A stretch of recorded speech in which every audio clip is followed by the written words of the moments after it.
Cricket اگر مذہب ہوتا تو پورا برصغیر اس مذہب کا پیروکار ہوتا۔ یہ فقرہ کسی نے کہا تھا اور سچ کہا تھا، یہ واقعی حقیقت ہے۔ سارک ممالک کرکٹ کے جنون میں مبتلا ہیں، اور یہ خواہ کتنے ہی منقسم کیوں نہ ہوں، یہ لوگ کرکٹ پر ایک ہو جاتے ہیں۔ پاکستان بھی اس جنون کی اعلیٰ ترین مثال ہے۔ قوم اللہ اور رسول صلی اللہ علیہ وآلہ وسلم کے بعد صرف کرکٹ پر اکٹھی ہوتی ہے۔ آپ 24 اکتوبر اور 26 اکتوبر کی مثال لے لیں۔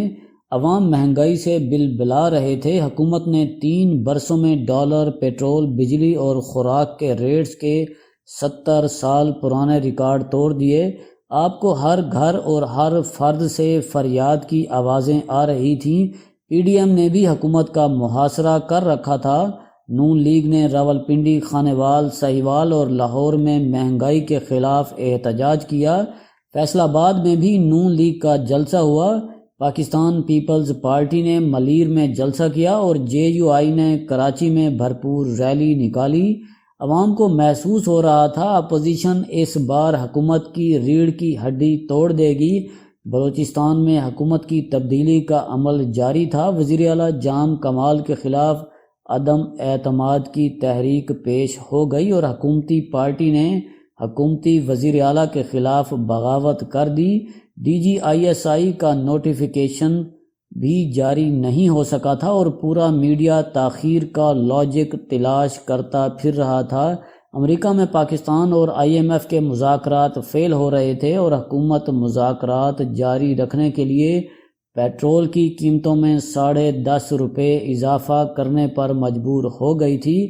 گورنر اسٹیٹ بینک رضا باقر نے بھی پاکستانی معیشت کے ساتھ وہ سلوک شروع کر دیا تھا جو یہ 2017 اور 18 میں مصر کے ساتھ کر کے آئے تھے۔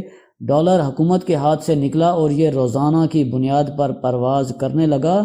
افغانستان کی وجہ سے امریکہ سے تعلقات بھی خراب سے خراب تر ہوتے جا رہے تھے۔ سول ملٹری ریلیشن شپ بھی نارمل نہیں رہے تھے۔ کالعدم سیاسی جماعت نے بھی سڑکیں بند کر دی اور یوں پنجاب مفلوج ہو کر رہ گیا، لہٰذا پورا ملک بحرانوں کی زد میں آ گیا۔ لیکن پھر اچانک پاکستان کرکٹ ٹیم نے انڈین ٹیم کو 10 وکٹوں سے ہرا کر کمال کر دیا اور قوم اپنے سارے دکھ بھول گئی۔ پاکستان ایک بار پھر ایک ہو گیا۔ میڈیا پر اس کے بعد اگلے 2 دن کرکٹ کے علاوہ کوئی خبر نہیں تھی۔ پاکستان کا 26 اکتوبر کو نیوزی لینڈ سے مقابلہ تھا۔ یہ میچ راولپنڈی کے 17 ستمبر کے واقعے کے بعد اہم ترین معرکہ تھا۔ نیوزی لینڈ کی ٹیم اس دن میچ سے چند گھنٹے قبل پاکستان سے اچانک واپس چلی گئی تھی۔ پاکستان کو اس بے عزتی پر شدید غصہ تھا۔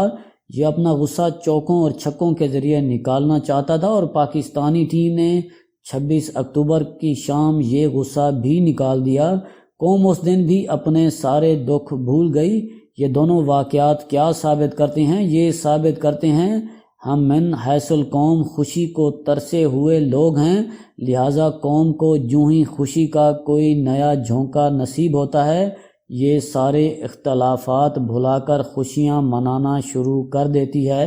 اور دوسرا، آپ جب کسی ایک ادارے میں اصلاحات کرتے ہیں، right person for the right job کے اصول پر کام کرتے ہیں، اچھی ٹیم بناتے ہیں اور پھر اسے کھل کر کھیلنے کا موقع دیتے ہیں، تو پھر آپ انڈیا اور نیوزی لینڈ جیسی تگڑی ٹیمز کو ہرا کر پوری دنیا کو حیران کر دیتے ہیں۔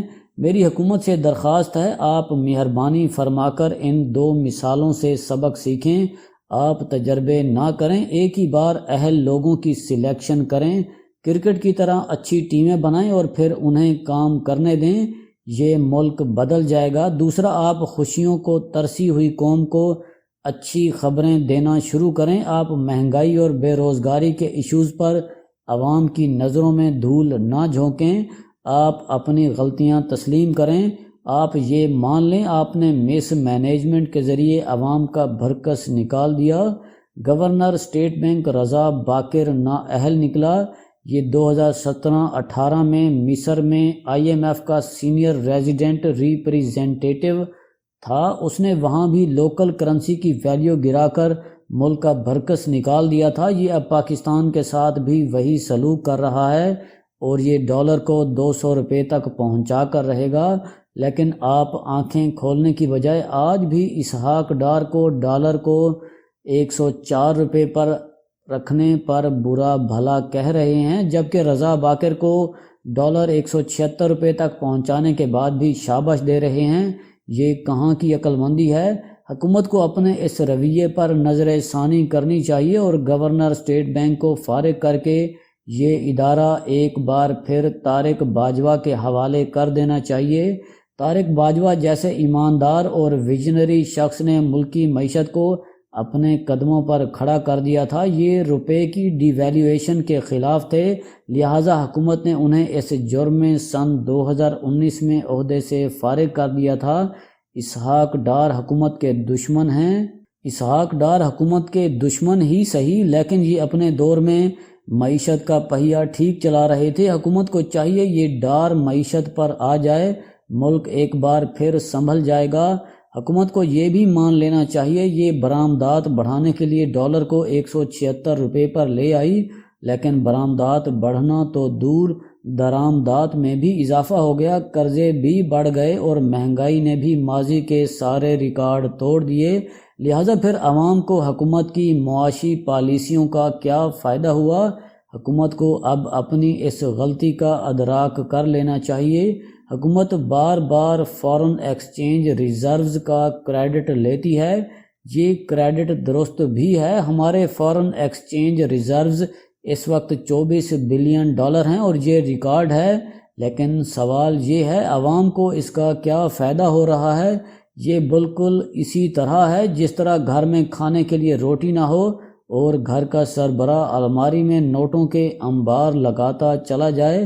قوموں کو ریزروز بھی بڑھانے چاہیے، لیکن عوام کے ریلیف کا بندوبست بھی کرنا چاہیے، اور ہمیں بدقسمتی سے یہ ماننا ہوگا عوام سر دست حکومت کی ترجیحات میں شامل نہیں ہیں۔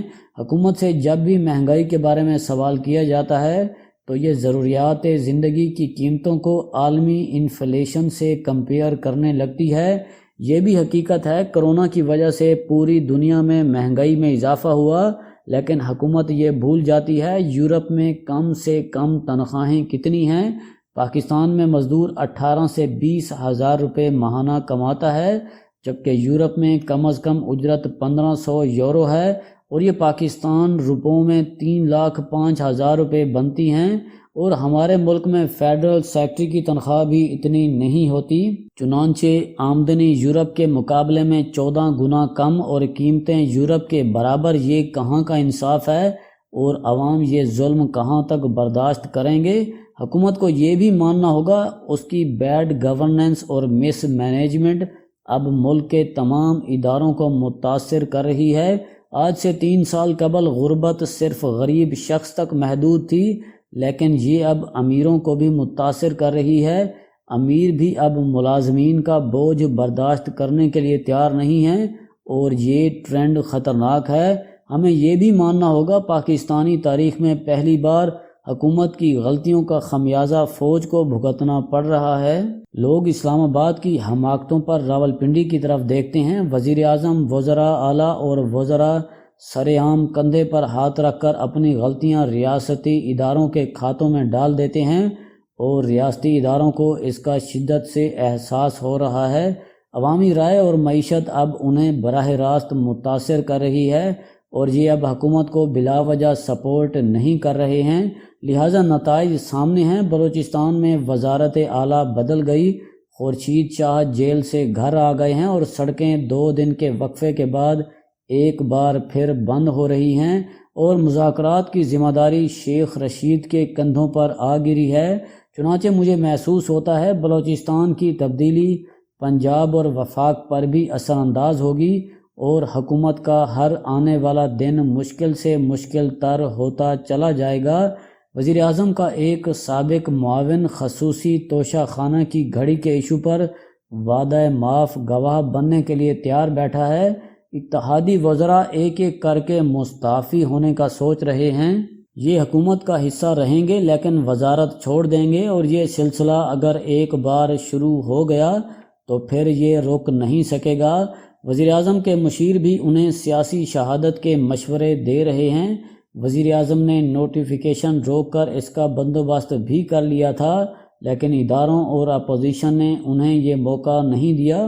اپوزیشن چاہتی ہے اسمبلیاں اپنی مدت پوری کریں، عمران خان کو ہٹا کر قومی حکومت بنا دی جائے، وہ حکومت ملک کو پٹڑی پر لائے اور 2023 میں غیر جانبدار الیکشن کرا کر اقتدار نئی حکومت کے حوالے کر دیا جائے۔ لیکن میں اب ایک بار پھر عرض کر رہا ہوں، عمران خان کو جتنا اقتدار میں لانا مشکل تھا، اس سے کہیں زیادہ مشکل اسے نکالنا ہے۔